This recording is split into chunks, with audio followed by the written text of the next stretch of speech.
Boa tarde a todos e a todas. O ciclo de palestras hoje trouxe o tema Mulheres Negras e Violência no Trabalho, atuação do Ministério Público no combate ao assédio e discriminação. Tenho o prazer de apresentar a doutora Maiana Macedo. Ela é procuradora do trabalho, lotada na Procuradoria do Trabalho de Nova Iguaçu, Procuradoria Regional do Trabalho, primeira região. É graduada e pós-graduada pela Universidade do Estado do Rio de Janeiro, já foi vice-governadora da CONAFRET na PRT da terceira região e é coordenadora da CODEMAT na Procuradoria Regional do Trabalho da primeira região. E a segunda palestrante, pode falar, Maísa?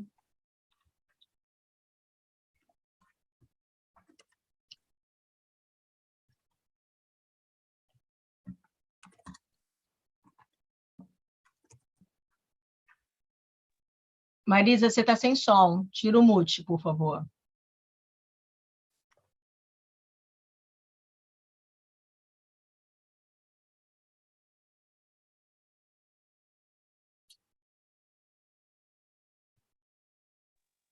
Oi. Está me ouvindo?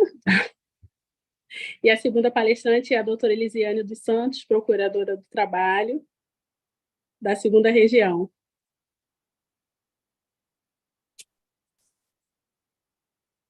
Sim.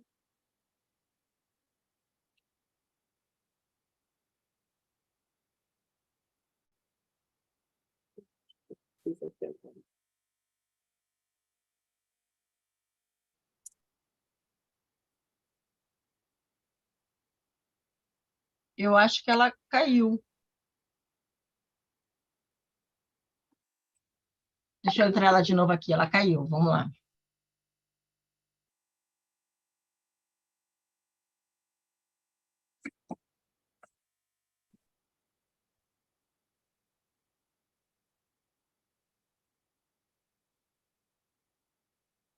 Doutora Maiana? Pronto. Você está com a palavra. Tá bom. Boa tarde a todas e todos. Eu vou iniciar me descrevendo. Eu sou uma mulher negra, de pele clara, tamanho PP. Tenho cabelos curtos, acima do ombro, cabelos castanhos e encaracolantes. Tenho olhos castanhos, eu estou vestindo uma blusa preta e branca, como se fosse em formato de zebra. Atrás de mim, aquele cenário desfocado dos aplicativos. Bom, inicialmente eu gostaria de parabenizar a advocacia por essa iniciativa e agradecer pelo convite e por essa oportunidade, né? Porque ter espaço para falar da atuação do Ministério Público do Trabalho em um tema tão importante que é o assédio e a discriminação, especialmente nesse mês, né, que é um mês destinado à mulher negra, latino-americana e caribenha, é uma oportunidade que se abre para um diálogo, para que esse diálogo frutifique consciência e atitudes que, de fato, combatam o racismo. Eu vou começar trazendo um caso que foi levado à Corte Interamericana de Direitos Humanos e está aguardando julgamento. As informações desse caso foram extraídas de um artigo publicado na Folha de São Paulo, cujos autores são Elida Laures, Malu Stantes e Amanda Pimentel. Bom, duas pesquisadoras negras souberam de um processo seletivo em uma empresa de plano de saúde, Nipomed, em 1998. Compareceram ao local e não tiveram seu currículo recebido, sob a alegação de que o processo seletivo havia se encerrado. Tempo depois, uma amiga, uma pesquisadora branca, foi contratada para o cargo pelo mesmo funcionário que negou que as duas pesquisadoras negras participassem do processo seletivo. Diante disso, Neuza dos Santos e Gisele Ferreira, essas duas pesquisadoras negras, levaram o caso às instâncias públicas, ao poder público, né? E ao longo de 25 anos não foi dada uma resposta satisfatória ao caso, nem do ponto de vista, né, da adequada aplicação da lei, né, e nem do ponto de vista da efetiva reparação desses danos sofridos pelas vítimas. O caso, então, foi submetido à Corte Interamericana de Direitos Humanos está aguardando julgamento. O Estado brasileiro se manifestou na Corte Interamericana reconhecendo a demora na resposta às vítimas, mas informou que foi dada a resposta adequada ao caso, né? Apesar de não ter havido, no caso, condenação do crime, mas apesar do seu reconhecimento. Teve reconhecimento de que tinha acontecido racismo, mas, enfim, por uma série de questões processuais, inclusive também de questões também prescricionais, entendeu-se que não havia motivo para condenação. A primeira afirmação que se faz é a seguinte: não é demora, é racismo mesmo, né? O primeiro passo é reconhecer o racismo, a violência e as atitudes que dão ensejo aos assédios moral, sexual, à discriminação. As duas pesquisadoras, no caso, sofreram diversas violências. A primeira, né, foi elas terem sido impedidas de terem acesso a um trabalho, a um emprego. A segunda violência foi praticada pelo Estado brasileiro em relação ao combate ao racismo. Mas não foi só, né? Na Corte Interamericana de Direitos Humanos, o Estado brasileiro reconhece a demora, mas não afirma a existência de racismo. Imagina a vida dessas mulheres trabalhadoras ao longo desse período, né? Imagina como podem ter ficado caracterizados em seus espaços profissionais, em espaços de pesquisas, né, dominados por pessoas brancas, por lutarem pelos seus direitos. Então, quem é do direito, né, sabe o quão desgastante emocionalmente é participar desses processos. Imagina para essas pesquisadoras um projeto de vida que não se desenvolve, porque o racismo impede que isso aconteça, acabam sendo emaranhadas, né, nas burocracias e nos processos e nos depoimentos, e ao invés de estarem ali trabalhando, exercendo a sua pesquisa, né, para qual estudaram. Então, esse caso, né, um outro caso emblemático que a gente tem, que é o caso da Simone Diniz, uma mulher negra que aos 19 anos se candidatou a uma vaga de emprego. No anúncio constava que a vaga era destinada a jovens de preferências brancas com 21 anos. A Simone decidiu mesmo assim se candidatar. E nesse momento foi informada que a sua cor não preenchia os requisitos para a contratação, né? A trabalhadora compareceu na OAB, juntamente com a entidade, foi realizada uma notícia-crime. Mas foi o início de uma grande jornada, que demorou tanto nas instâncias internas, que também foi parar na Corte Interamericana de Direitos Humanos. Nesse caso, houve a condenação do Brasil em 2006, né? O que demonstra a existência de um racismo institucional. E agora a gente está diante desse novo caso, né? Desse outro caso.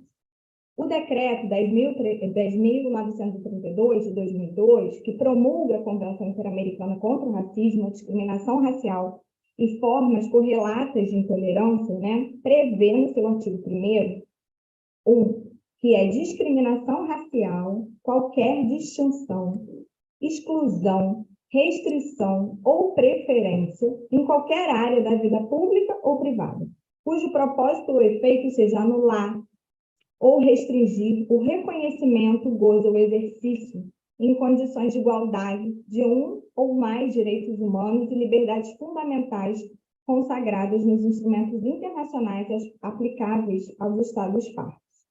Note que essa convenção passa a ser adotada no Brasil com quórum qualificado, ou seja, com status constitucional, mesmo em um contexto adverso naquele momento, né? Ou seja, fruto, uma vitória dos movimentos sociais. Esse mesmo decreto dispõe que a discriminação racial indireta, ele traz uma série de conceitos, né?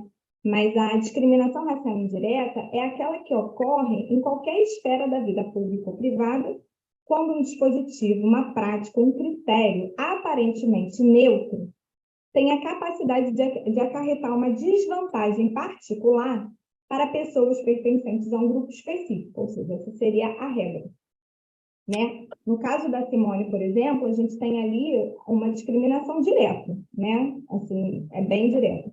No segundo caso, já é uma discriminação mais elaborada, né? Assim, já mais indireta, no sentido de não receber e logo depois é contratada uma pessoa, ou seja, o processo estava aberto, mas não estava aberto para pessoas negras, né? Para essas mulheres negras.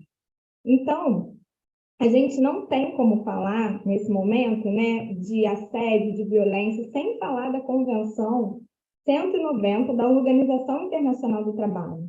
Essa convenção é o primeiro tratado internacional a reconhecer o direito de todas as pessoas ao mundo do trabalho livre de violência e do assédio, incluindo a violência com base no gênero, né? Estou usando aqui as palavras da própria convenção.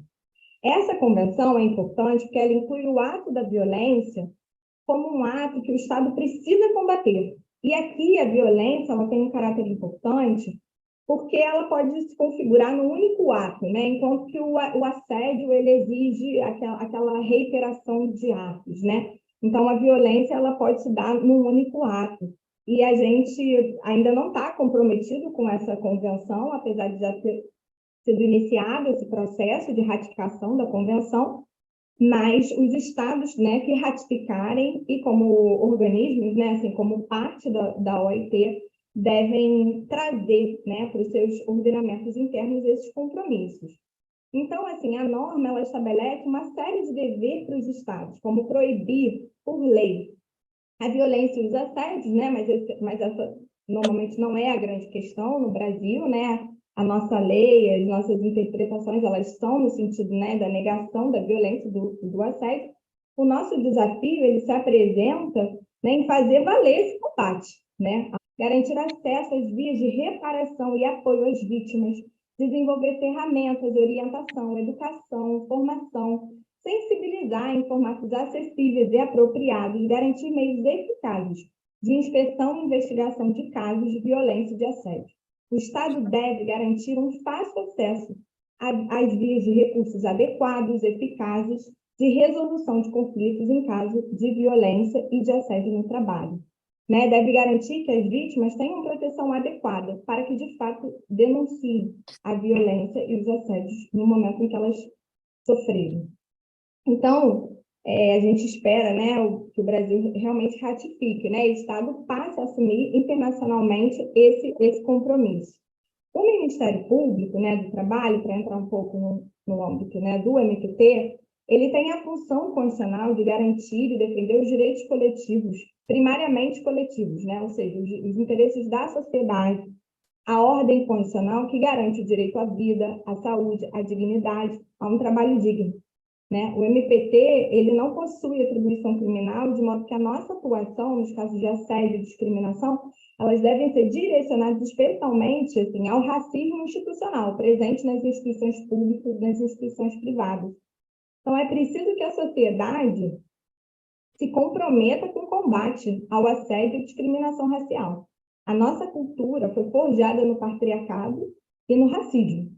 Né? E por isso a nossa sociedade ela possui uma cultura assediadora que deve ser combatida, né? Muito comumente a gente desvaloriza, né, atos de racismo, a gente minimiza situações de violência e de assédio, né? E é muito curioso assim a gente pensar como ao longo das nossas vidas a gente viveu situações de violência, situações de assédio, situações de racismo que a gente não identificou na hora que era isso que estava acontecendo, né? A gente sente um desconforto, mas não sabe exatamente por que aquilo está acontecendo. E aí, conforme esses debates vão amadurecendo, a gente vai vendo, estudando sobre o tema, a gente vai falando, então aquilo ali era racismo, né? Aquilo ali foi uma situação de assédio, e a gente vai dando nome a essas situações, né? Que a gente passa. Então, assim, tem que dar nome a essas violações.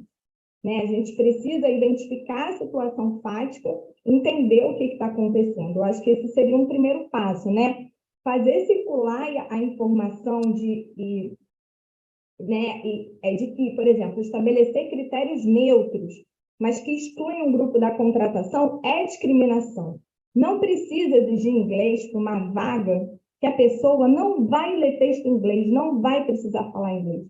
O critério apenas elitiza e discrimina para que um determinado grupo que não teve acesso ao estudo de inglês, a gente sabe, né, quais são esses grupos, não tenha acesso àquela vaga. Então, é preciso que todos, assim, todas e todas saibam que deve exigir, assim, que não se pode exigir a chamada boa aparência. né? No que consiste ter boa aparência? Quem é que define, afinal, o que é ter boa aparência, né? Então, a gente tem que olhar para essas situações e já perceber, e já identificar. Então, nesse sentido, assim, as palestras, os ciclos de debate são muito importantes. O Ministério Público tem um trabalho muito legal, que é o MPT em quadrinhos, que são revistinhas em quadrinhos, em que explica alguns desses conceitos de forma simples e acessível para as trabalhadoras e trabalhadores possam entender e identificar essa situação. Mas isso não basta, né? Uma mulher, arrimo de família, uma mulher negra, arrimo de família, consciente das dificuldades que vai ter para arrumar um novo emprego, ela tem condições efetivas de denunciar uma situação de discriminação ou de assédio?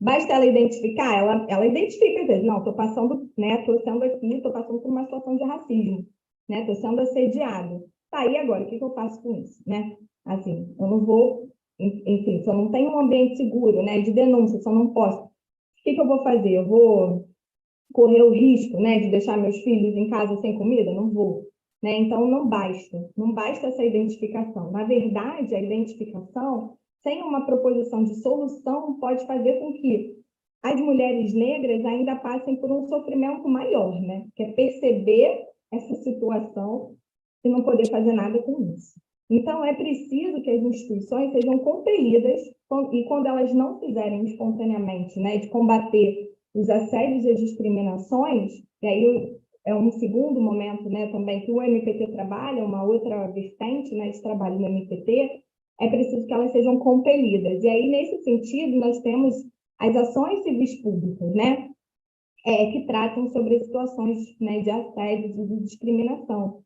Essas ações pedem a condenação para que empresas violadoras, por exemplo, façam palestras periódicas, realizem cursos para as trabalhadoras e trabalhadores que exerceram cargo de gestão, né, palestras sobre assédio e discriminação, realize pesquisa de clima organizacional com garantia de anonimato, desenvolva código de ética, né, dispondo de maneira objetiva e didática o que é assédio, o que é discriminação, disponibilize um canal interno e confidencial de comunicação para que sejam denunciados os casos de assédio e discriminação, mantenha um comitê de ética cujos membros e membras tenham formação continuada para identificar e realizar o acolhimento das vítimas, realizar oitivas qualificadas dessas vítimas.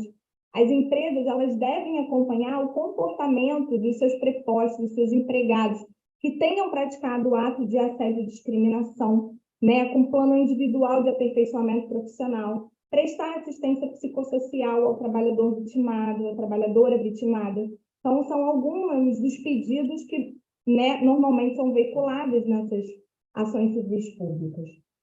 E essas são algumas das obrigações que as instituições devem cumprir para estabelecer um clima organizacional saudável e de combate efetivo ao assédio e à discriminação, né? Muitas vezes a gente pega assim, um documento que está muito bonito ali, né?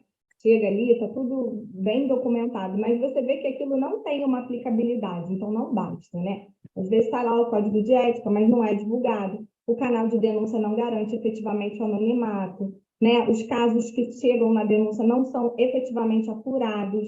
Então, é preciso que haja efetividade, né, nesse combate. Então, assim, além dessas obrigações que são pedidas nas ações civis públicas do MPT, que às vezes são firmadas em termos de ajuste de conduta, o Ministério Público também exige o pagamento de indenização por dano moral coletivo, né, por violação ao ordenamento jurídico que visa reparar, né, essas violações.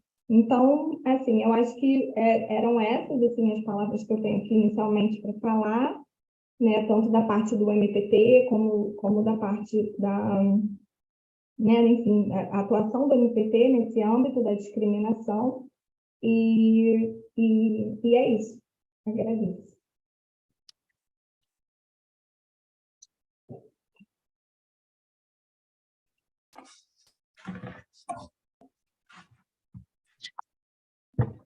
Estou aqui, só fui ele pegar uma água. Então, vamos continuar com a doutora Elisiane. Doutora, eu vou só... Doutora Elisiane, eu vou só complementar aqui a sua apresentação, ok? Que não foi lida, por favor. procuradora do Ministério Público do Trabalho, professora de Ciência Política da UFRJ, doutoranda em Sociologia e Direito pela UF, mestra em Filosofia pela IEB USP, autora do livro Crianças Invisíveis, Trabalho Infantil nas Ruas e Racismo no Brasil, que recebeu o primeiro lugar no prêmio AGES, fala AGES ou... Eu acho que fala AGES, mas pode ser AGES, talvez seja AGES, não sei. Eu não sei. E prêmio Maria Firmina na categoria não ficção. Muito obrigada. Parabéns pela premiação. Então, agora teremos o prazer de ouvir a doutora Elisiane Santos. Obrigada, doutora Patrícia. Boa noite a todas, a todos, a todes. Boa noite, Maiana, minha colega aqui, fez uma brilhante exposição, já me ajudando muito agora na continuidade. Eu terminei até reformulando um pouco aqui algumas coisas que eu tinha pensado em tratar, né? Boa noite, Marisa e todos, doutora Marisa, todos que estão, todos e todas, né, que estão nos ouvindo. Também parabenizo, né, aí a Advocacia Carioca são, não sei se todos, mas quem está organizando aqui a palestra são do Rio de Janeiro, né? É isso mesmo? Isso. Eu acho muito bacana, assim, né, essa movimentação da Advocacia Carioca, que eu estou há pouco tempo no Rio, vai fazer um ano que eu estou atuando aqui, mas tenho 18 anos, vou fazer 18 anos de Ministério Público do Trabalho, e ontem participei também de uma atividade na OAB, na subseção Barra, da Comissão de Igualdade Racial, e tenho acompanhado, né, esse movimento da advocacia, que isso é muito bacana, e da advocacia negra também, sempre presente nos debates, e também fazendo esses debates que são fundamentais aqui, como Maiana falou também, né, sobre gênero e raça e tudo que perpassam, né, todas as violências que perpassam essa nossa condição, né, de população negra e que se encontra sempre nesses lugares de maior perpetuação de violências, né, especialmente no trabalho. Vou fazer minha audiodescrição também, acho importante, porque a gente está em transmissão, né, então, muitas vezes aí precisamos também nos acostumar a ter esse comprometimento com a acessibilidade, né, para que todas e todos, com suas diferentes condições e diversidades, né, consigam nos acompanhar melhor, né? Então, eu sou uma mulher negra de 50 anos, não retinta, estou usando um óculos, um turbante, um lenço turbante colorido, meu cabelo, então, está preso, né, com essa faixa, estou usando uns brincos laranjas, e estou na minha casa, ao fundo tem uma estante de livros. Eu, pensando aqui sobre essa parte, né, inicial, essa fala inicial da colega, eu acho que seria interessante fazer algumas pontuações sobre racismo estrutural e racismo institucional, que você trouxe muito a partir dessas duas decisões que foram julgadas pela Corte Interamericana de Direitos Humanos, né? E como isso se conectam com as relações de trabalho e com as mulheres negras no trabalho. Nós temos, acho que é interessante a gente pensar que nós somos, né, nós mulheres somos o maior contingente populacional no Brasil hoje, correspondemos a 51,1% da população brasileira. As mulheres negras são o maior grupo populacional do Brasil. Somos 21,9 milhões, então estou falando de mulheres negras, né, pretas e pardas, mais do que homens negros, mais do que mulheres brancas e mais do que homens brancos. Esse mesmo grupo, que é o maior grupo populacional no Brasil, é também o maior contingente de força de trabalho na sociedade brasileira.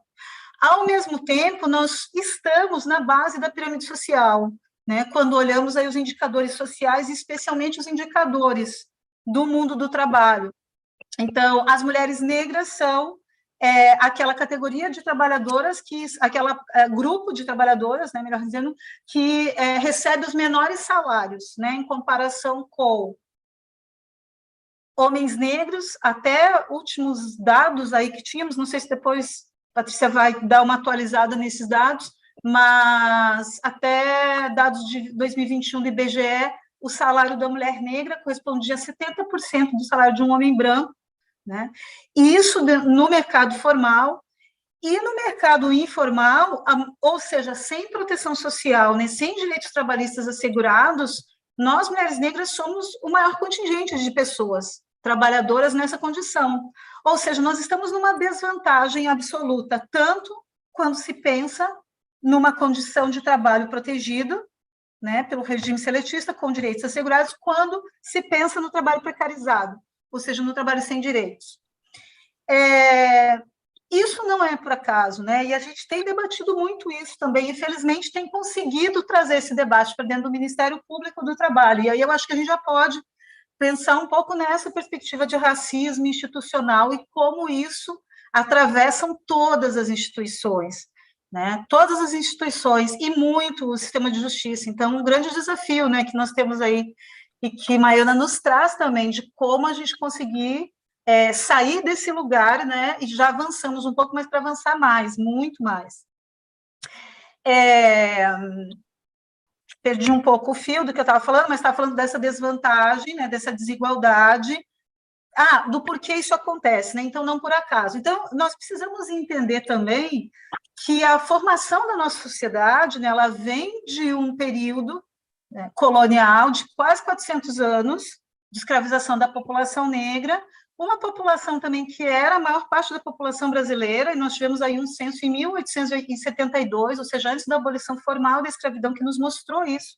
A população negra era superior a 60% da população brasileira naquele contexto, e não por acaso foi instaurado no Brasil uma política de Estado de branqueamento dessa população, né, que acho que todos, ou quase todos, né, que estão aqui nos assistindo, né, acho que conhecemos, se não conhecemos, devemos conhecer essa história, né, mas essa política que fez com que esses trabalhadores europeus, né, migrantes, fossem trazidos para o Brasil para ocupar esses postos formais de trabalho. Então, o que aconteceu com a nossa população trabalhadora, nossa classe, eu tenho usado essa expressão, tá? Nossa classe trabalhadora originária aqui do país, massivamente negra, né, no pós-abolição, não foi inserida nos postos de trabalho formais, ou seja, ficou desde então numa condição de precariedade em relação ao trabalho e, consequentemente, em relação ao acesso a todos os demais direitos, né? Então, em relação ao acesso ao direito à educação, em relação ao acesso ao direito à moradia e várias formas perversas e violentas. Veja só que a nossa live aqui tem como tema violência, né? E aí eu acho interessante a gente pontuar que isso começa lá na origem, né? Então, várias formas perversas e violentas de expropriação verdadeira. Eu gosto de chamar o período de escravização negra de expropriação de força de trabalho, mas aí vamos chamar aqui, então, de exploração, de formas perversas de exploração de trabalho, que são originadas nesse período colonial, elas continuam, né, continuam existindo na sociedade, com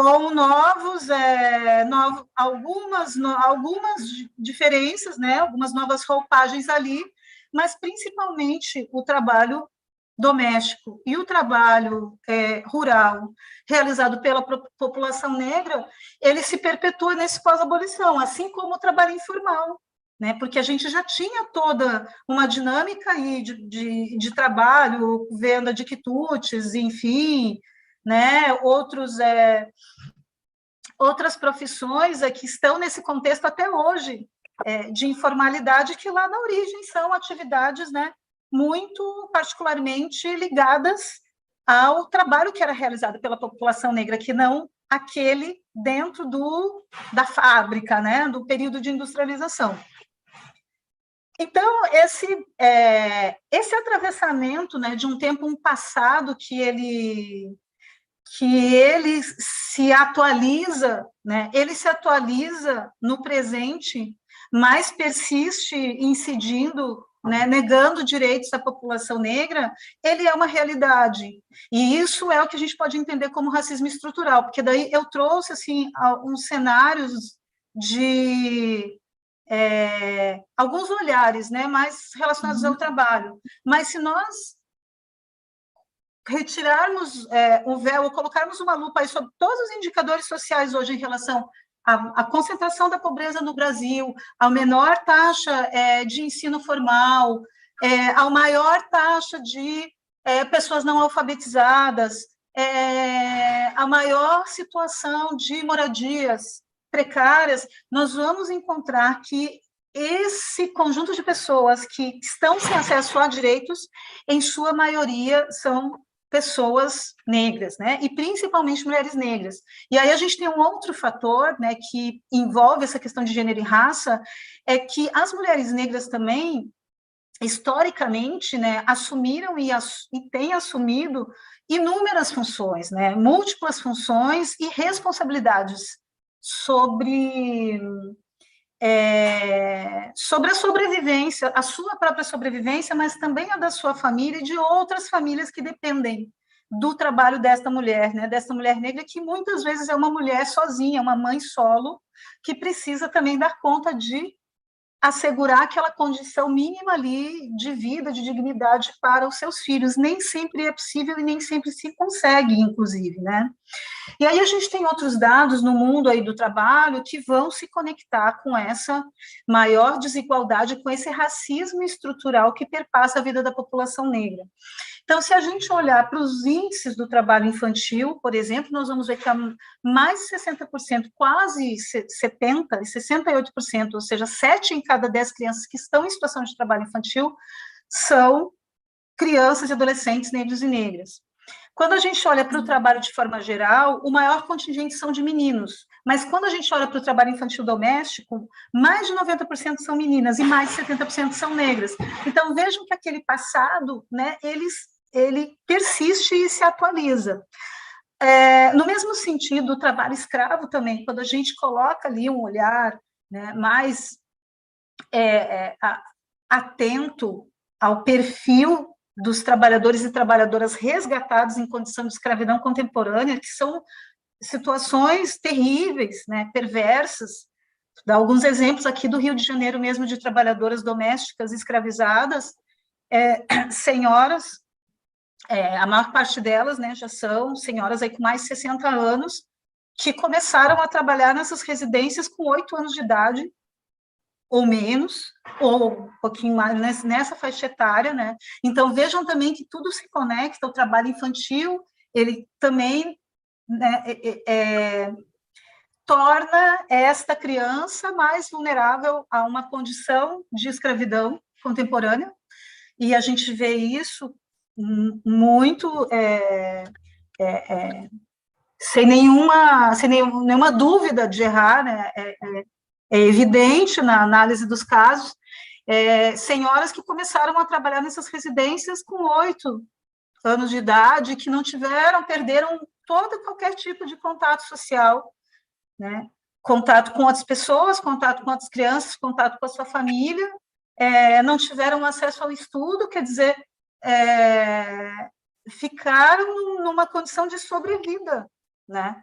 Ficaram numa condição de sobrevida. A análise desse tipo de violência, dessa forma de violência, ela é uma forma tão perversa de violência, né, que a gente tem debatido no âmbito do direito e conseguido assegurar isso em ações judiciais, né, para além da reparação do dano moral, tanto individual quanto coletivo, verbas que são relacionadas também a um tipo específico de dano, que é o dano existencial, que é a retirada da própria existência, da vida dessas pessoas. Se nós pararmos para olhar a nossa história, isso é o que historicamente foi feito com a população negra no Brasil, né? Foi e se tenta ainda, né, fazer, embora tudo isso, embora a gente tenha essa história de muita dor,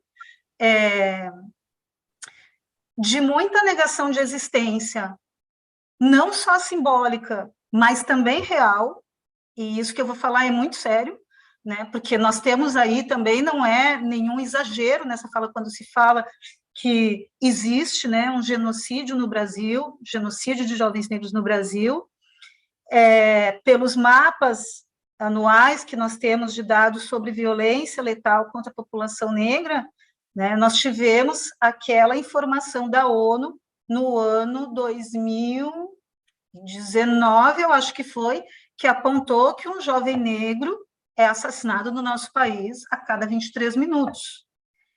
Essa informação, ela não é de agora, mas se nós olharmos para os mapas do último ano, os mapas sobre violência e homicídios no Brasil, e do ano anterior, pegar o dado, o contingente de dados e colocar isso em dias, em horas, a gente vai ver que é essa, que lamentavelmente é essa, sim, a realidade com a qual nós convivemos, né? E que afeta, inclusive, crianças e adolescentes negros e negras. Isso é tão sério que os dados de mortes de crianças e adolescentes no Brasil, eles se equiparam a situações de países que estão em conflito armado, né? Então, assim, só fazendo um parênteses para a gente conseguir visualizar como tudo que nós estamos falando é muito sério, tem uma conexão com o passado, né? Essa naturalização dessas violências, porque elas acontecem diariamente ao nosso lado, e é como se isso não existisse.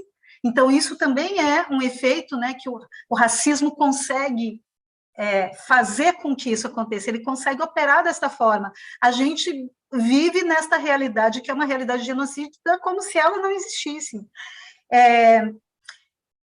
Todo esse cenário de violências que estavam lá no passado, ele vai se reproduzindo no presente, com formas sutis de produção e reprodução do racismo. Nós temos a Maiana citou aqui, né, as condenações do Estado brasileiro em relação a essas situações de racismo explícito, vamos dizer assim, ou direto, né, de discriminação direta, que não foram devidamente analisadas pelo sistema de justiça, e isso teve que chegar à Corte Interamericana de Direitos Humanos. E aí nós vamos entender também que as instituições no Brasil, elas historicamente funcionam também de uma forma com que essa violência que afeta principalmente esse grupo populacional não seja vista com esse olhar de que há uma situação de discriminação ali. É como se fosse algo geral ou neutro, né? A partir do próprio conceito de racismo que foi também por ela trazido na Convenção Interamericana de Combate ao Racismo, a gente consegue entender e evidenciar que as instituições também foram se constituindo e trabalhando com esses diferentes cenários de violência como se eles se tratassem de uma condição posta, de uma condição que foi dada, que muitas vezes se justifica como fruto de uma desigualdade social, que sim, está conectada, né, com uma questão de classe, mas essa desigualdade social, ela tem uma relação direta com esta desigualdade racial que se inicia lá desde esse período, né, de colonização e de um sistema de colonialidade que continua, né, orientando pensamentos, inclusive, e mentes, né, e o próprio direito até os nossos dias. E podemos também falar sobre isso sem nenhum receio de qualquer, como é que eu vou dizer, desconsideração, né, em relação às teorias e princípios jurídicos e os próprios princípios que orientam o direito do trabalho, mas, assim, nós precisamos entender, né, que o sistema de justiça, os postulados né, de direitos humanos, quando se inicia ali um Estado liberal, né, e a própria construção da legislação trabalhista, ela também se dá com esse olhar eurocêntrico, com esse olhar do trabalho e do trabalhador, como se tratasse apenas daquele trabalhador operário dentro da fábrica, dentro do sistema industrial, né, deixando de lado e desprotegido essa massa de trabalhadores, né, que se enquadravam ou que estavam nessas outras funções de trabalho.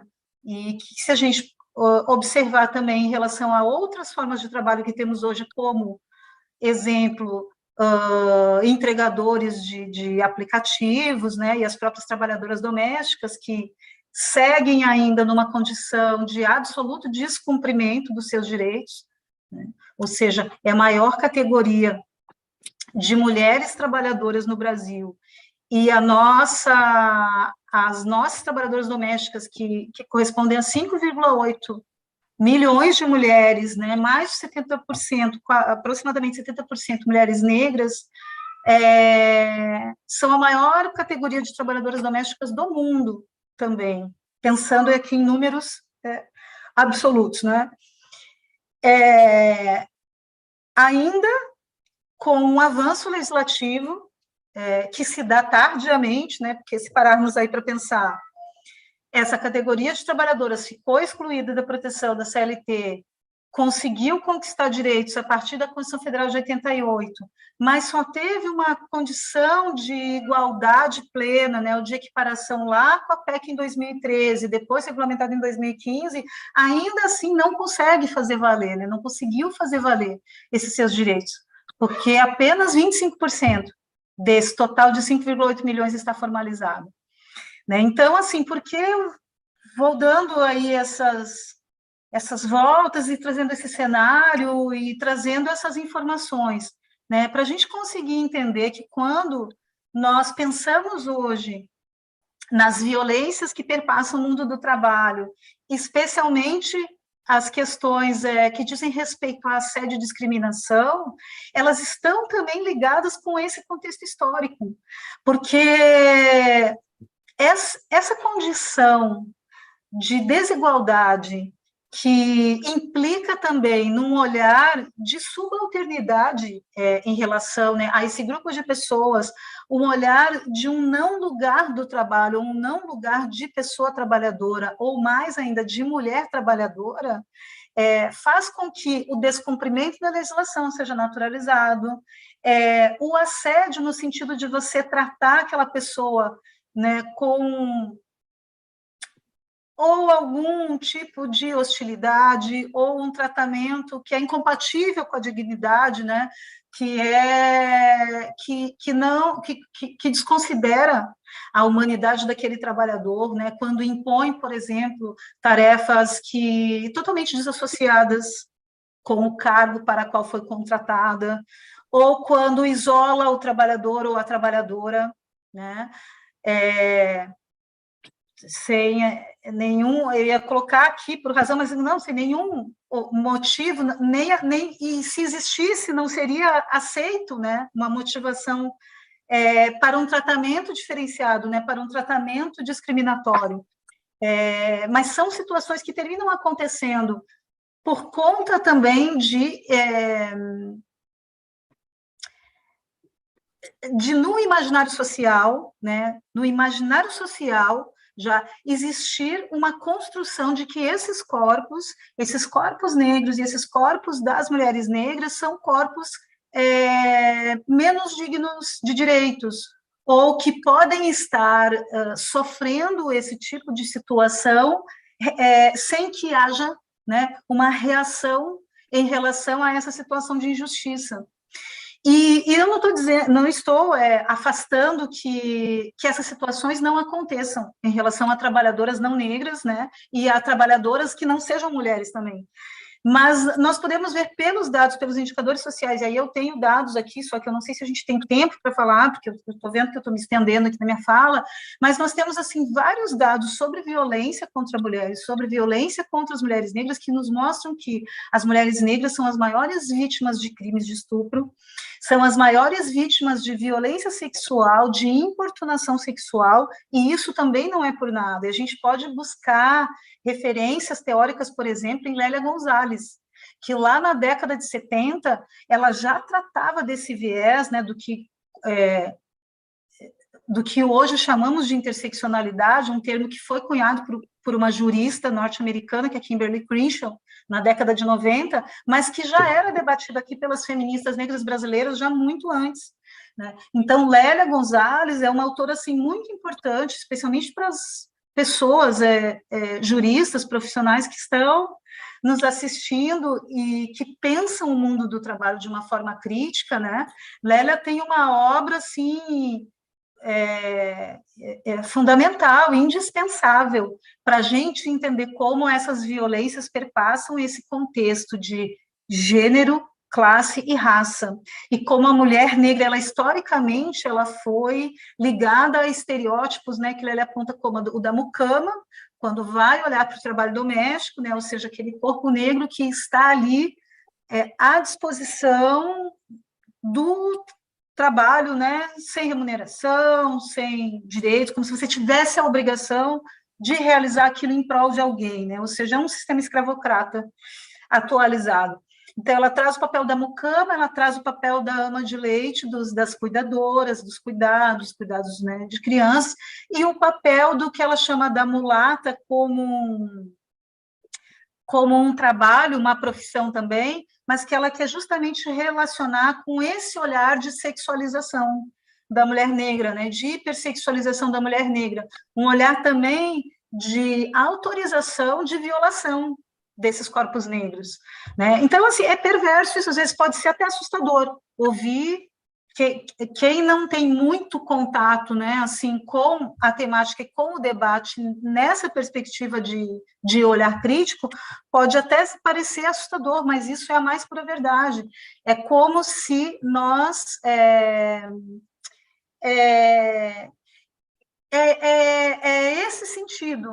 esse sentido de desumanização, né? É um sentido ainda de coisificação, né? Desses corpos que são que produzem trabalho, né? Que são sujeitos, somos sujeitas, e não só somos produtoras também de um trabalho, que isso também está nas mentes e nos estereótipos do trabalho, né? Não apenas um trabalho manual, um trabalho de execução, ou um trabalho técnico, mas um trabalho intelectual também, e um trabalho em qualquer outra esfera, possibilidade de atuação que nós temos, né, e não de agora, que a gente tem de muito tempo.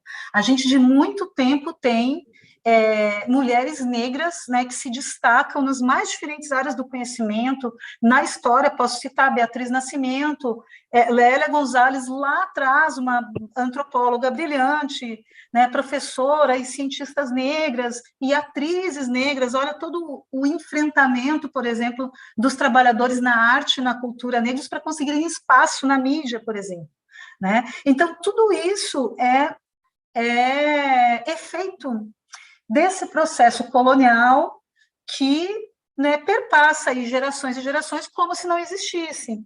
Então, assim, já indo para um fechamento, tem muitas outras coisas para falar, mas aí no debate a gente pode voltar a essas e debater outras questões, né?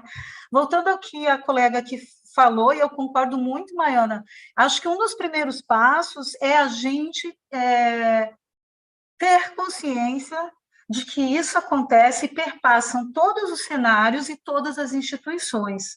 E a gente precisa reconhecer a existência do racismo, e especialmente as pessoas não negras entenderem, né? A gente tem falado muito também de lugar de fala, em lugar de escuta, e aí, às vezes, algumas pessoas dizem, eu não posso falar sobre racismo porque eu não tenho lugar de fala, né? Então, assim, não, todo mundo tem o seu lugar de fala, inclusive, é muito importante que se produzam e se analise a questão racial também sob a perspectiva da branquitude, né? Ou sob a perspectiva da população branca.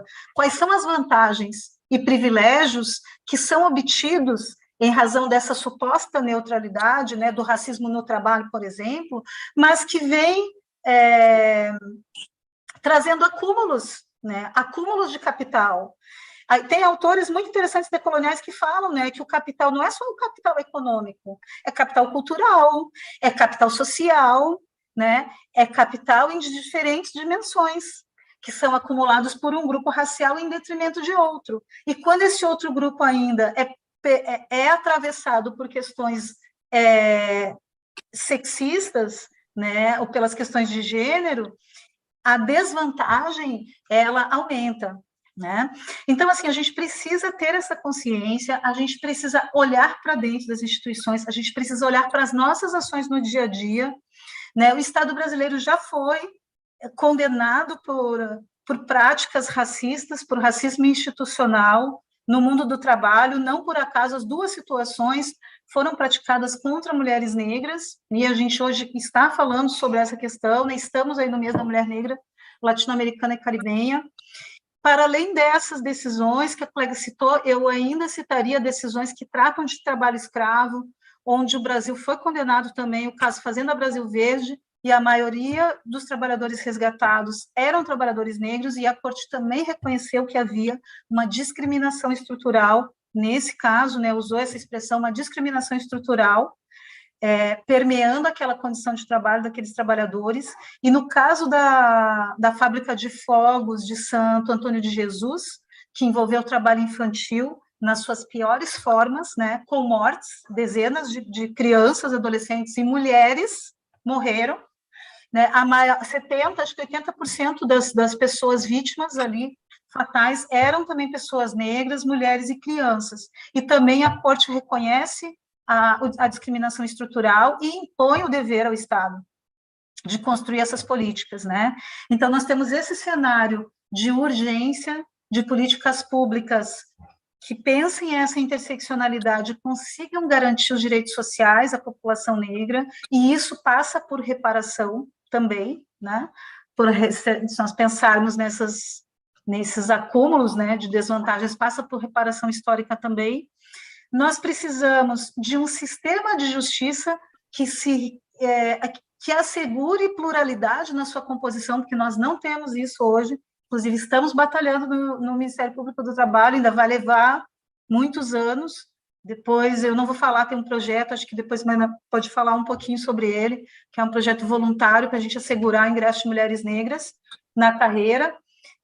O judiciário também, ele é predominantemente masculino e branco, e essa diversidade dentro do sistema de justiça ela é importante, não só porque nós constituímos a maior parte da população brasileira, e se vivemos num Estado democrático, essa representação, essa pluralidade, diversidade, ela tem que estar presente, né, nos diferentes espaços, mas também porque essa representatividade ela vai assegurar com que os diferentes olhares e vivências, né, dentro da sociedade, que afetam esses grupos sociais, eles sejam considerados, né, quando um caso vai ser analisado. Então, isso vai melhorar, vai aperfeiçoar, vai trazer uma maior efetividade para a realização da justiça.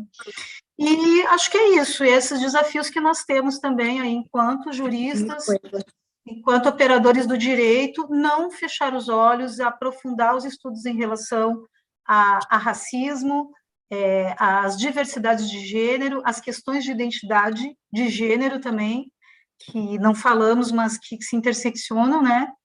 E tentar construir uma sociedade mais justa e solidária a partir dessas mudanças coletivas, individuais e estruturais. Acho que era isso. Muito obrigada.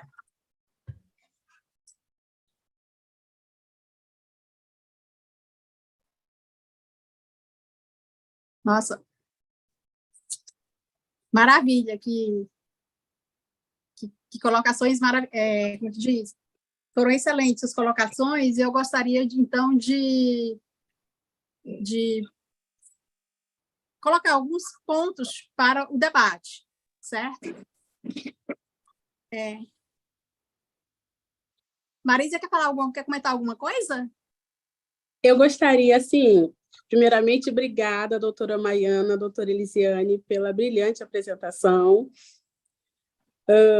Eu gostaria que as doutoras, a doutora Maiana, a doutora Elisiane, explicasse quais a atuação do Ministério Público do Trabalho no tocante à inclusão de mulheres negras em gerência de empresas, se existe algum projeto do Ministério Público que esteja em andamento, e que as doutoras pudessem esclarecer, dentre outras questões aqui que eu tenho a acrescentar. Sai daqui.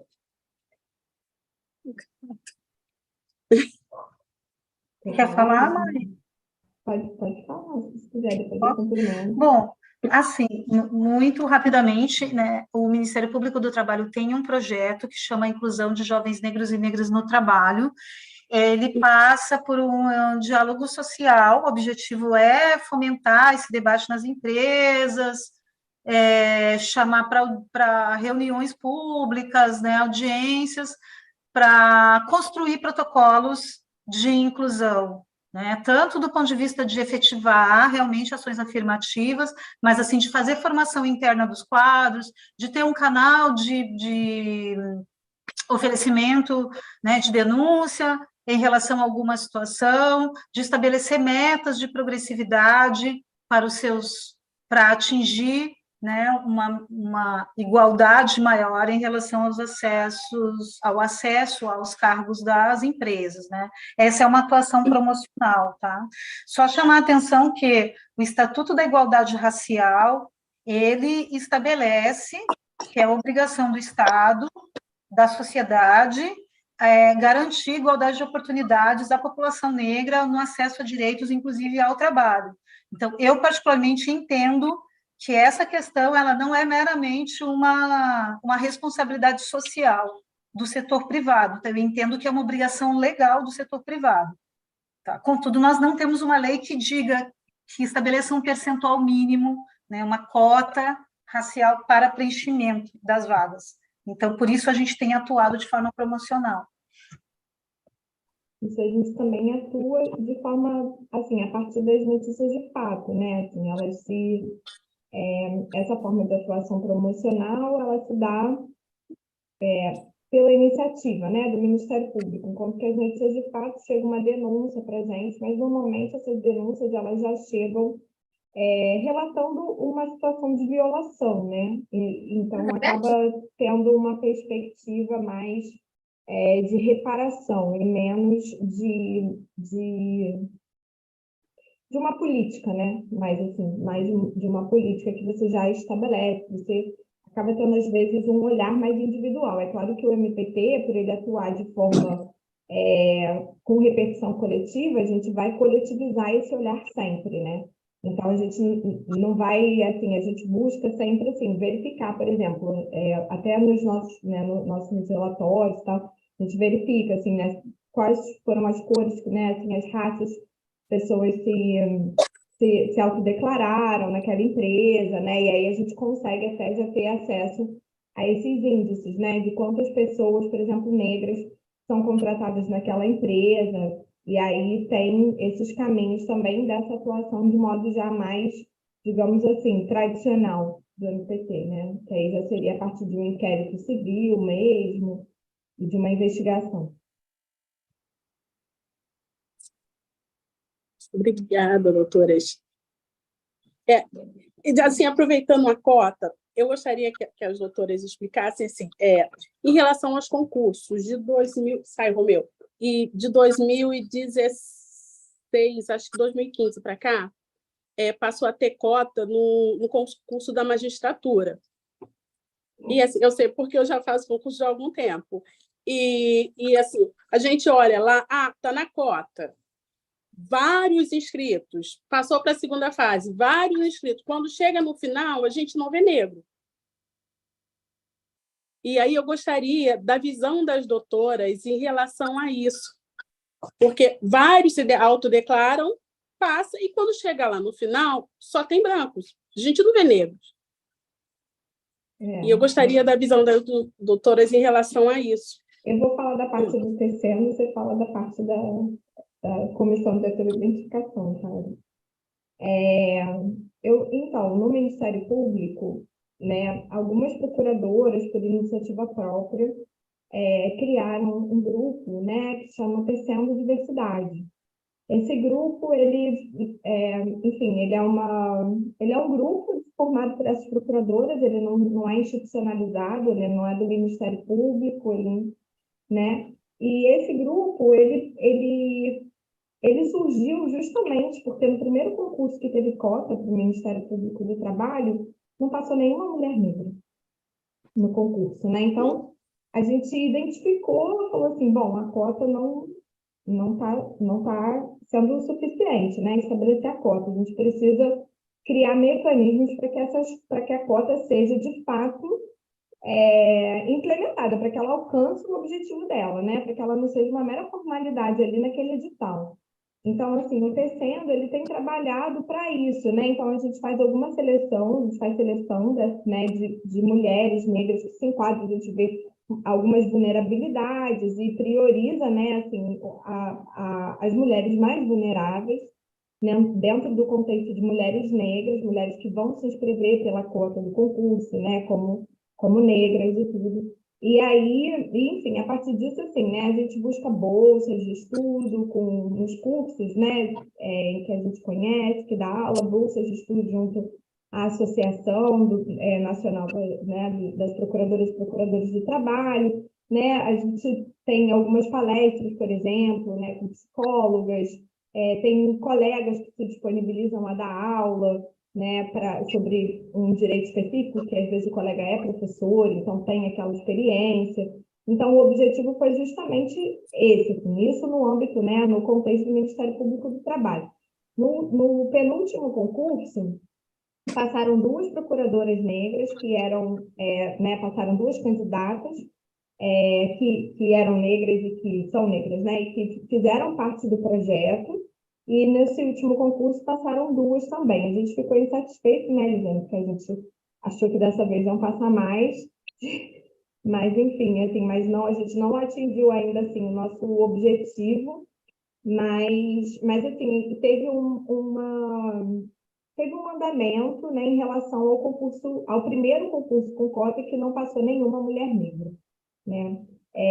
Então, a gente tem, inclusive, né, Elisane concede aulas de letramento racial, né, junto com a Cecília, uma outra colega.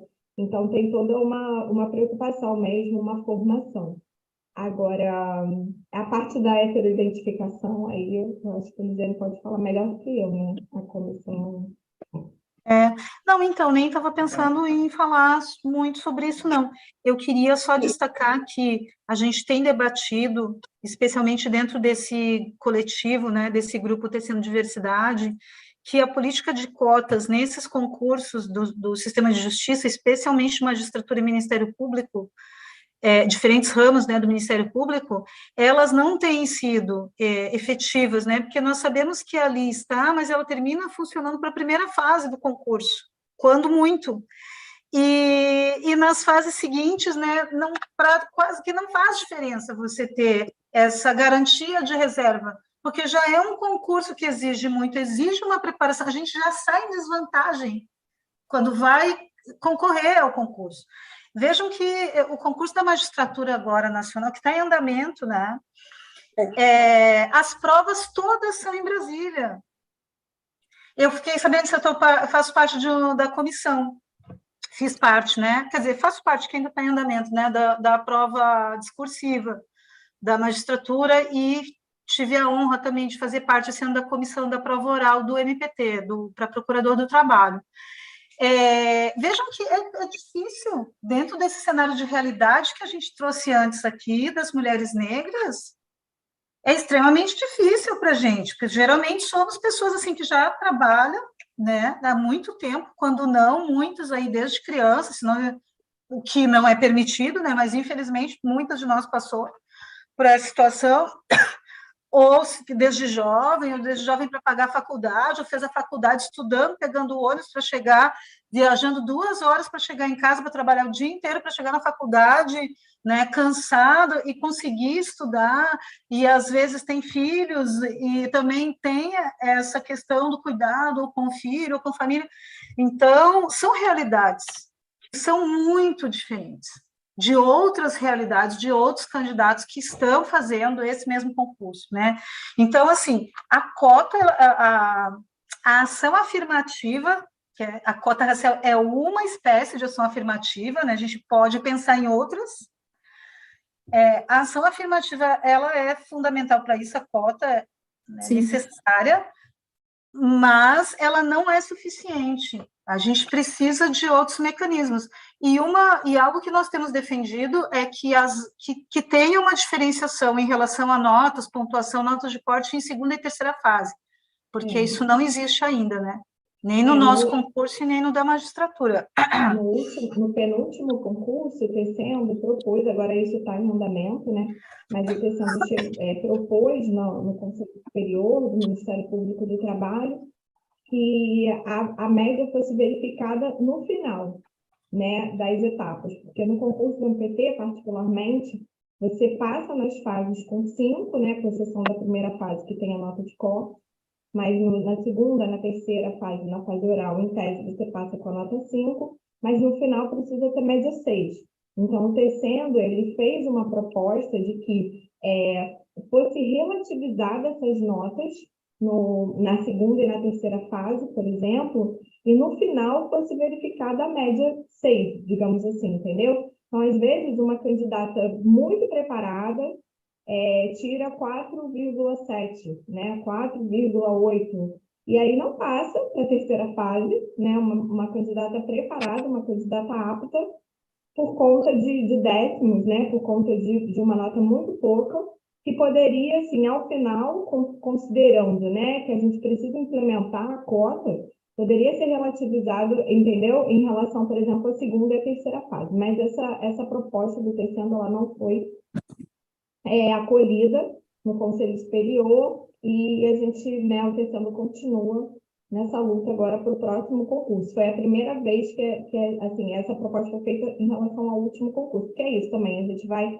observando, vai tendo contato, né, e aí vai tendo ideias também para implementar. Então, essas ideias, elas vão acontecendo e vão sendo executadas, né, conforme a experiência mesmo. Só mais uma última questão, né, que tem surgido, assim, esses cursos preparatórios para grupos, né, situações de vulnerabilidade, ou mulheres negras, população negra, população trans, que agora também estão sendo previstas as cotas para a população trans. E aí, acho que além do nosso projeto Tecendo Diversidade, eu queria citar que tem o projeto Enegrecendo a Toga, né, que é encabeçado pela Ana Matra, agora não sei se é por alguma Matra regional, se é pela Ana Matra, e o Abaiomi Juristas Negras também, que é de um coletivo lá de Recife, que é encabeçado pela Chiara e a Lívia Santana Vaz, né, que tem preparado aí mulheres negras também para ingresso nas diferentes carreiras jurídicas. Então, isso é bem importante também. Obrigada, doutoras. Eu gostaria de fazer algumas perguntas aqui das pessoas que estão assistindo. A Jordana Marinho fez o seguinte comentário: é importante que também tenhamos conhecimento sobre o protocolo para julgamento sob perspectiva de gênero do CNJ e passemos a incluí-lo em nossa atuação jurídica. Então, total. E em relação a isso também, eu gostaria de comentar um pouco sobre a questão do Pacto Nacional do Judiciário pela Equidade Racial, né, e do fórum, até saiu ontem na Folha de São Paulo, que o CNJ está recebendo sugestões para políticas que visam superar desigualdade histórica na área do Poder Judiciário, e também no sentido de que construir uma política no sentido de que aumentar a quantidade de juízes, né, da população. E também nessa mesma reportagem apareceu até uma advogada da Comissão Nacional da Mulher Advogada, Cristiane Damasceno, falando também sobre a importância de se garantir um formato mais efetivo para garantir diversidade nas vagas nos tribunais destinados a integrantes da advocacia, no 5º Constitucional. Eu acho que, né, assim, uma mobilização tanto na inclusão, mas também uma mobilização também na segunda instância de todos os atores que atuam na justiça. Na semana Enfim. passada, por exemplo, foi instituído o Comitê Racial, né, um comitê de enfrentamento ao racismo no âmbito do TRT1, né? Houve uma posse assim, na semana passada, se não me engano, acho que foi semana passada mesmo. Então, eu acho que é um movimento mesmo que está acontecendo e que, né, em razão de muita luta, né? Acho que é isso, em razão de muita luta. Assim. Então, eu acho que é isso, a OAB tem que se mobilizar para que os pintos, né, constitucionais os pintos sejam preenchidos com esse olhar, com essa perspectiva mesmo. Eu acho que esses dados, né, que, por exemplo, a Elisane trouxe, e os dados até do CNJ, esses estudos que têm sido feitos assim, para demonstrar que, de fato, são muito poucas mulheres negras que estão nesses espaços, e a gente precisa mesmo, né, em relação, por exemplo, a essa resolução do CNJ, né, de usar a equidade, esses parâmetros, né, da equidade de gênero nos julgamentos, assim, porque a gente, né, como, por exemplo, o Ministério Público, a gente ajuiza a ação e assim, a gente precisa, depois do ajuizamento da ação, quando a gente ajuiza a ação, a gente já não conseguiu resolver a questão extrajudicialmente, né? Porque quando a gente pode, a gente resolve extrajudicialmente, mas aí você não conseguiu, então você já vai ajuizar a ação. E aí a gente chega num poder judiciário que não tem esse olhar, né? Como a gente identificou essa falta de olhar a partir desses casos que foram trazidos, como o caso da Simone, como o caso das duas pesquisadoras negras, assim, a gente vai vendo esse racismo institucional, essas iniciativas elas vão ficando completamente esvaziadas, né? E aí a coisa vai se mantendo nesse status quo, como eles expôs brilhantemente na palestra dela, né? Então, assim, a coisa vai se mantendo, se mantendo. Então, eu acho que pensar, né, que desde 1888, né, como foi a abolição formal da escravatura, a gente não teve nenhuma política pública destinada a essa população, né, que foi, né, que saiu de uma situação, né, de escravidão. Então, como é que a gente pensar que a primeira política pública foi feita em 2002, 2003, né, a partir da instituição de cotas de universidade pública, a Universidade do Estado do Rio de Janeiro foi a primeira universidade a instituir as cotas, depois isso começou em âmbito federal, depois isso foi passando... E ainda com muita resistência, né, dos setores da sociedade. Muita resistência. Então, se pensar assim, a gente foi a primeira política pública, né, assim, então, isso, né, assim, os imigrantes europeus, eles tiveram acesso aos empregos que eram completamente desregulados, né, nas fábricas dos operários, né? Então, quando vem a CLT vem, como a Elisane também colocou, pensando neles. Então, na época, aquelas jornadas abusivas em fábricas eram destinadas aos imigrantes, nem, assim, né, quer dizer, quem tinha saído de uma situação de escravização não entrou sequer nesses lugares que não era nada bom, não era um trabalho decente, não era um trabalho edificante. Era um trabalho sem regulamentação, um trabalho sem jornada, como a gente está vendo aí acontecer com quem trabalha nos aplicativos, né?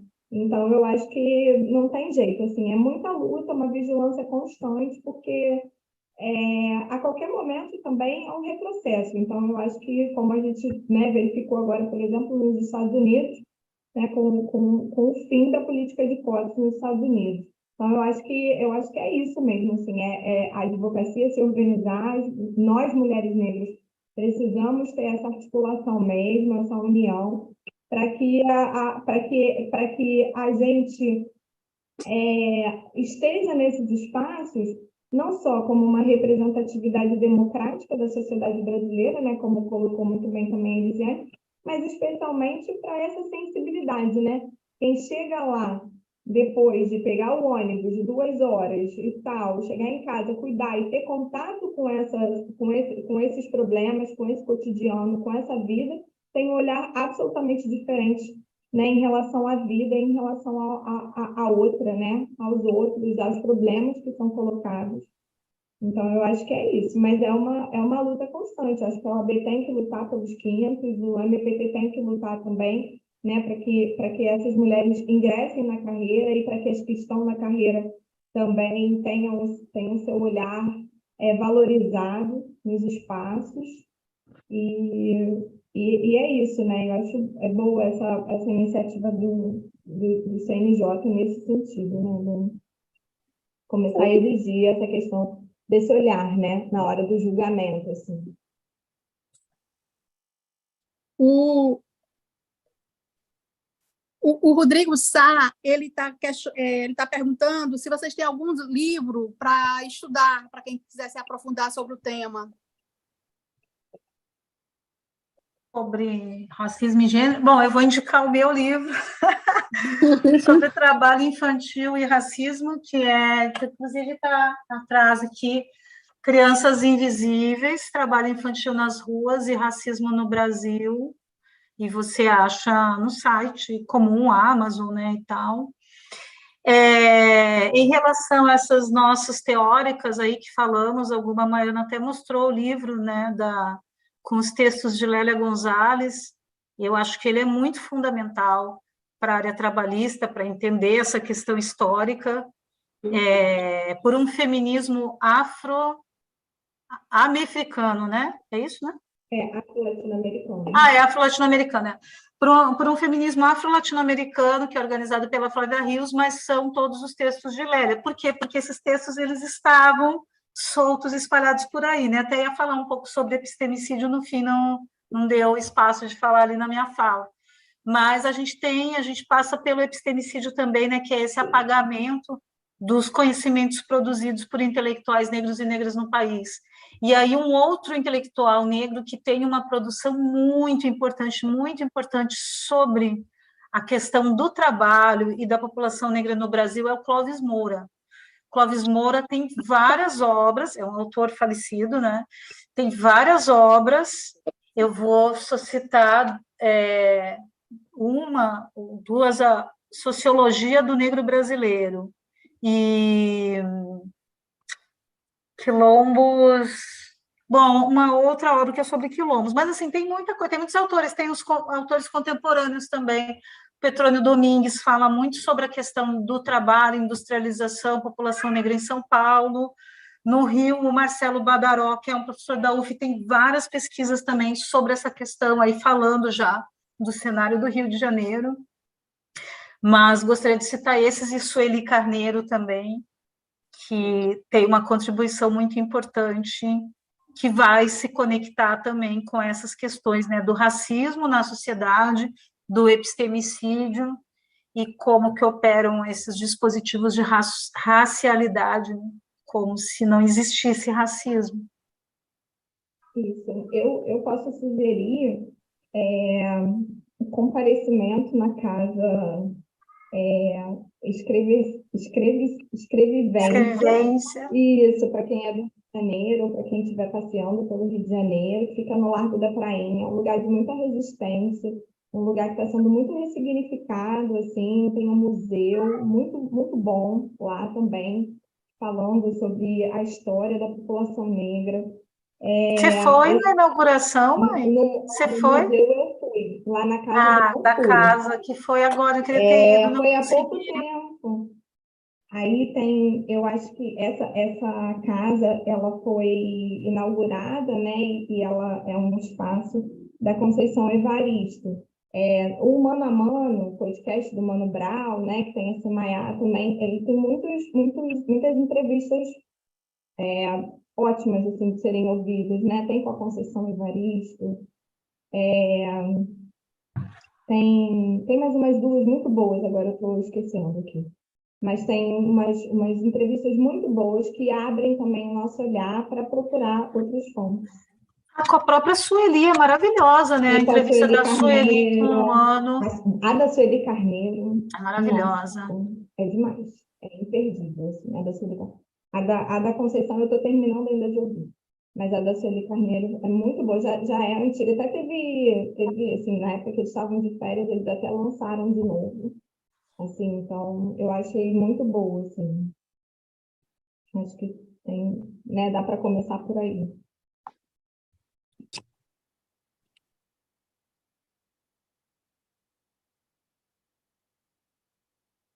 Esse nome é muito bom, né? Escrevivência.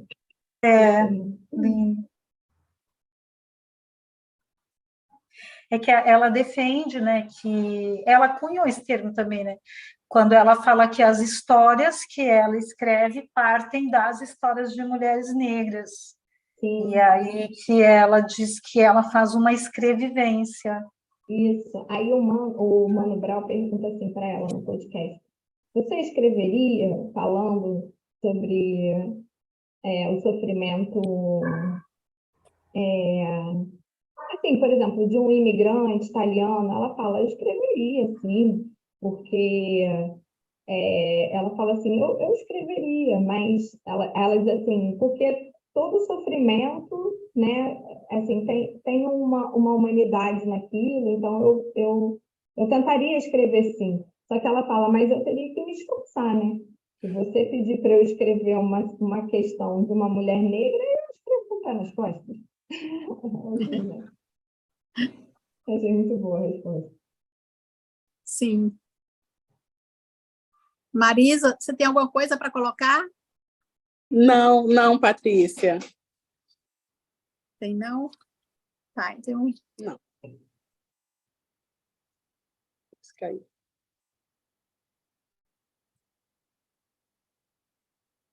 Enfim, por último... Ai, meu Deus.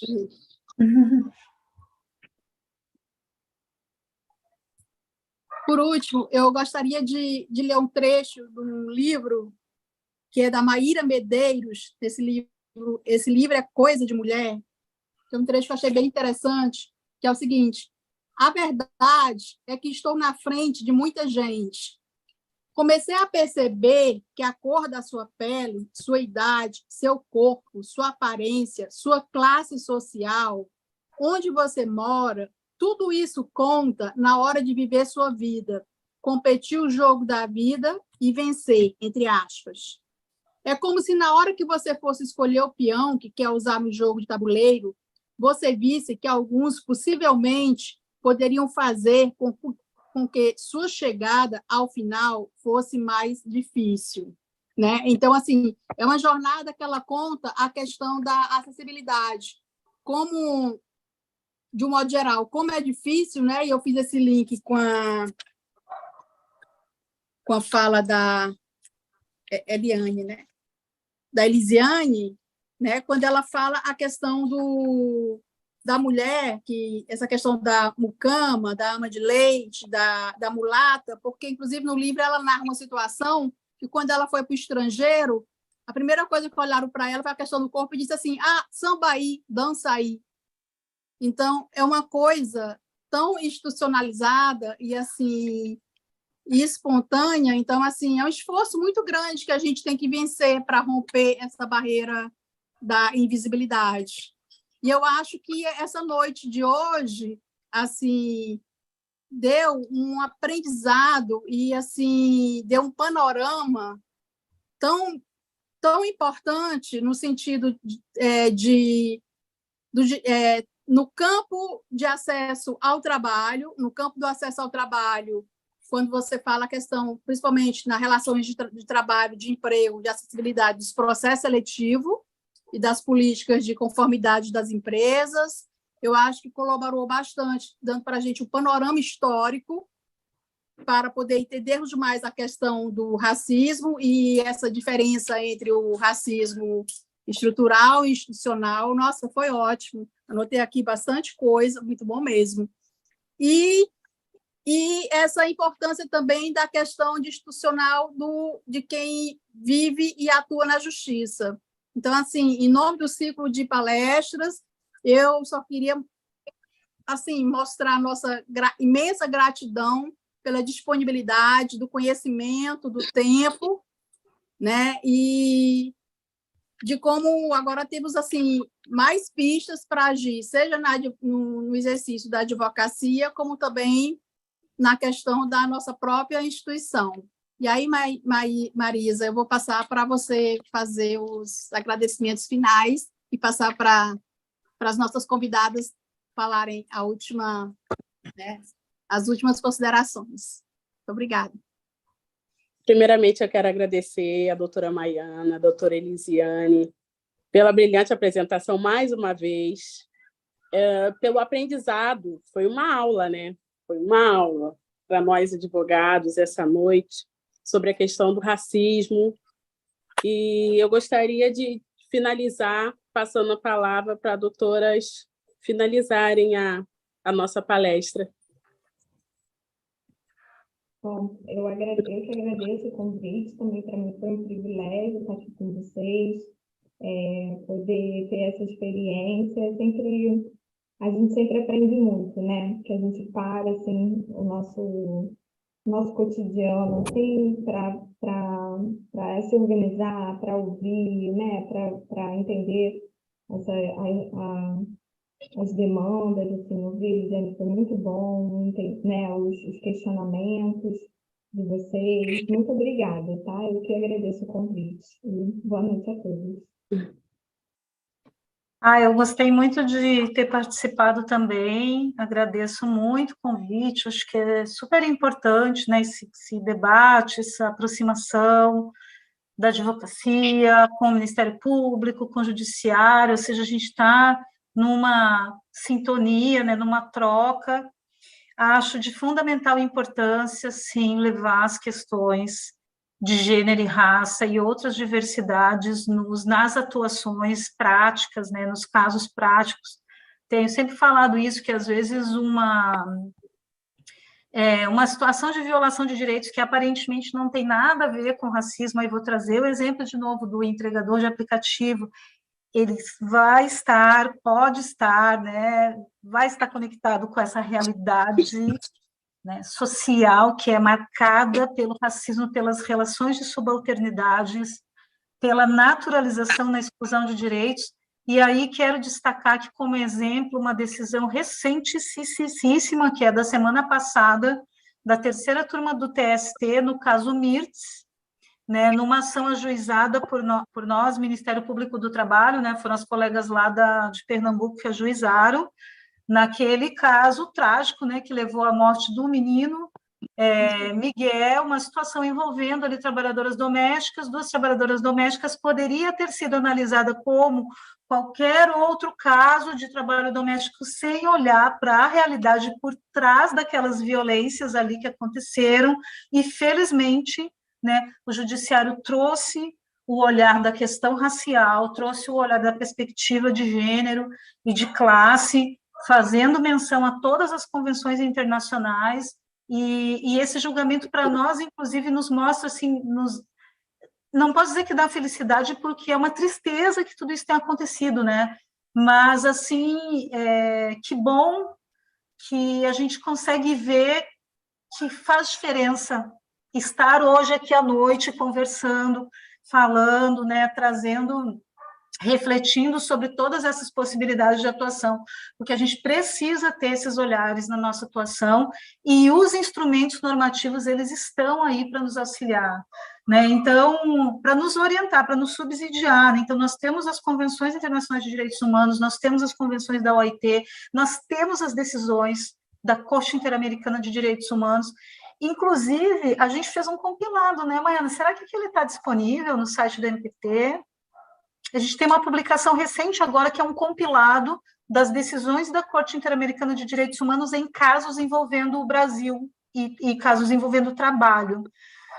Tenho quase certeza que está disponível no site, vou arriscar dizer que está. Mas, assim, para além disso, entre no site do Ministério Público do Trabalho, a gente tem muito material que está disponível para quem tiver interesse sobre questões da infância, que a gente nem falou aqui do projeto MPT na escola, mas que trata, né, da questão da educação antirracista, sobre as questões que nós falamos aqui, de assédio moral, de assédio sexual, tem 2 cartilhas, perguntas e respostas, só sobre esses temas.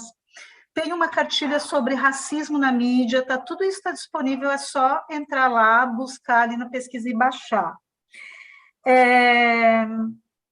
E é isso, era trazer, né, reforçar isso na defesa de direitos, né, utilizar os instrumentos normativos e fazer sempre o olhar, trazer o olhar para a questão racial e de gênero, e na sua atuação institucional também não silenciar em relação a uma situação de racismo, porque a gente sabe que elas acontecem dentro dos prédios, inclusive, da justiça, não só com vocês, com a gente também acontece. Eu posso falar aqui por experiência própria, que quando acontece, inclusive, é muito difícil, a gente não sabe nem como agir e nem o que fazer, mas é importante a gente se dar conta de que é uma situação de racismo e tem que dar o nome, aqui como a Ana falou também, a gente tem que dar o nome certo, né, às coisas e buscar, né, uma resposta e fazer valer as prerrogativas, né, de vocês também, como advocacia.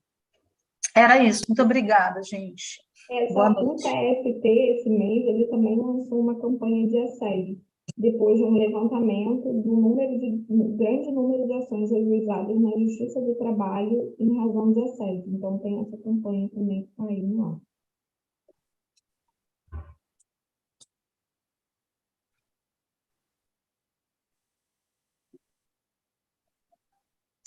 Então, tchau, né? Então é isso, eu gostaria de, mais uma vez, agradecer e desejar a todos uma boa noite e muito obrigada. Boa noite, gente. Obrigada. Boa noite, obrigada. Boa noite.